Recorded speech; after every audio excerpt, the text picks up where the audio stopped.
एक सिद्ध महात्मा अपने शिष्य को साथ लेकर तीर्थ यात्रा पर जा रहे थे। मार्ग में प्रकृति के रूप का दर्शन करते हुए वे शिष्य को योग अध्यात्म संबंधी ज्ञान देते हुए आगे बढ़ रहे थे।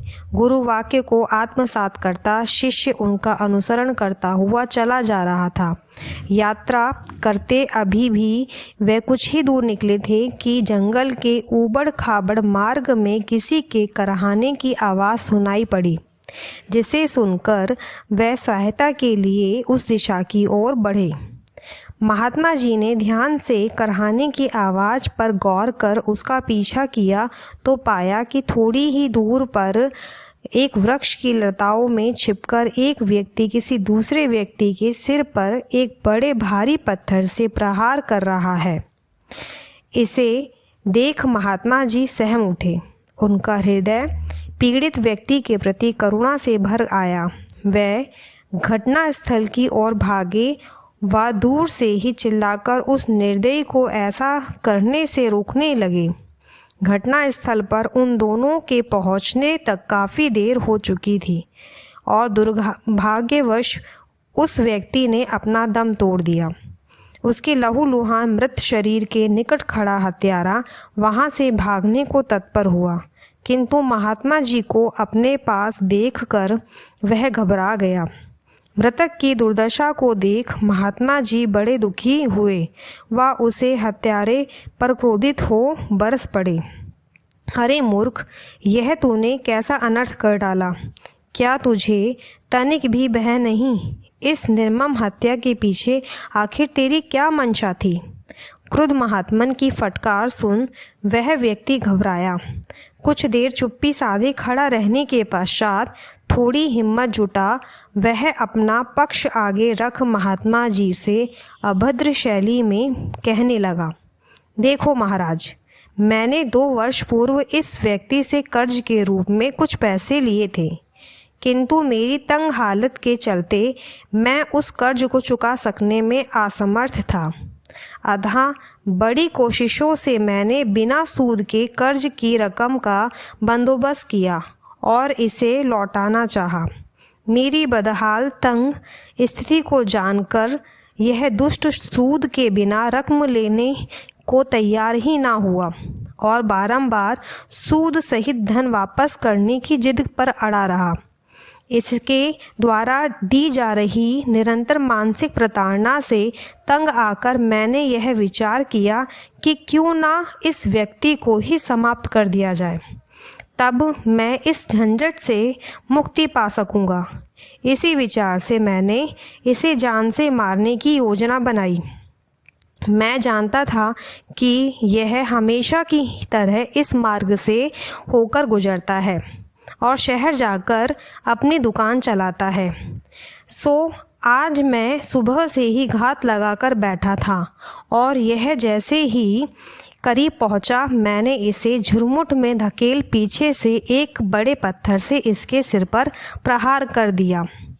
महात्मा जी हत्यारे की मूर्खता पर अफसोस व्यक्त कर उसे चेतावनी के स्वर में कहने लगे, अरे मंदबुद्धि, इतनी सी बात में प्राण दंड देने वाला तू कौन होता है?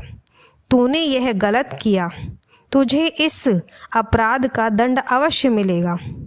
महात्मा जी की चेतावनी से भयभीत होकर वह व्यक्ति भय से कांपने लगा और महात्मा जी व उनके शिष्य को धक्का देकर वहां से भाग निकला। दोनों जब तक संभल पाते वह दुष्ट आंखों से ओझल हो गया। नियत कर्म फल व्यवस्था में हस्तक्षेप करना महात्मा जी को उचित प्रतीत न हुआ, अतः विशेष अवस्था में उन्होंने शिष्य को मृत शरीर का आस्थापूर्वक अंतिम संस्कार करने का आदेश दिया। वह स्वयं शोक प्रकट करने लगे। कुछ ही देर में यात्रा पुनः प्रारंभ हुई। हाल ही में घटी दुर्घटना को याद कर शिष्य महात्मा जी से पूछने लगा, गुरुवर, उस हत्यारे ने तो हत्या का घोर अपराध किया है, अतः कर्मफल विधान के अनुसार तो उसे इस निर्मम पाप का दंड अवश्य ही मिलना चाहिए। शिष्य के कथन पर अपनी मूक सहमति जताते महात्मा जी ने अपना सिर हिलाकर उसकी इस बात पर हामी भरी। शिष्य कौतूहलवश उनसे आगे पूछने लगा, उसे इस अपराध का दंड कब तक मिल जाएगा गुरुदेव? शिष्य के इस प्रश्न पर महात्मा जी कुछ गंभीर हुए व उसे समझाने लगे, वत्स, कर्मों का फल तो हर व्यक्ति को भोगना ही पड़ता है। आज उसने जो पाप कर्म किया है वह भाग्य बनकर उसके इस जीवन या अगले जीवन में अवश्य ही प्रकट होगा। कर्म की गति बड़ी गहन है। यात्रा करते हुए दोनों अंततः अपनी मंजिल तक पहुंच गए। वर्षों के लंबे अंतराल के पश्चात दोनों पुनः तीर्थ यात्रा पर निकले। संयोग से इस बार भी वे उसी चिरपरिचित वन के मार्ग से ही जा रहे थे। तभी उन्होंने देखा कि जंगली झाड़ के समीप एक सर्प और नेवले में लड़ाई हो रही है। सांप फुसफुसाकर नेवले पर प्रहार कर रहा था तो नेवला पलटवार करते हुए उस सर्प के फन को कुचलकर कुतरने के लिए तत्पर था। थोड़े ही समय में नेवले ने उस सर्प के फन को कुतरकर उसके टुकड़े टुकड़े कर डाले। वह सर्प वहीं तड़प तड़प कर मर गया। नेवला भी पास के वृक्ष की ओट में जाकर छिप गया। इस घटना के साक्षी महात्मा जी शिष्य को उस ओर इंगित कर कहने लगे, वत्स, देखो, यह सर्प जो अभी यहाँ तड़प कर मर गया, आज उसे अपने किए पाप की सजा मिल गई। शिष्य आश्चर्य व्यक्त करते महात्मा जी से पूछ बैठा, किसे सजा मिल गई? किस पाप की सजा मिल गई? मैं कुछ समझा नहीं गुरुदेव। महात्मा जी शिष्य को उस स्थान पर वर्षों पूर्व घटी घटना याद दिलाते हुए कहने लगे, तुम्हें वह घटना याद ही होगी वत्स, जो इस जंगल में घटी थी।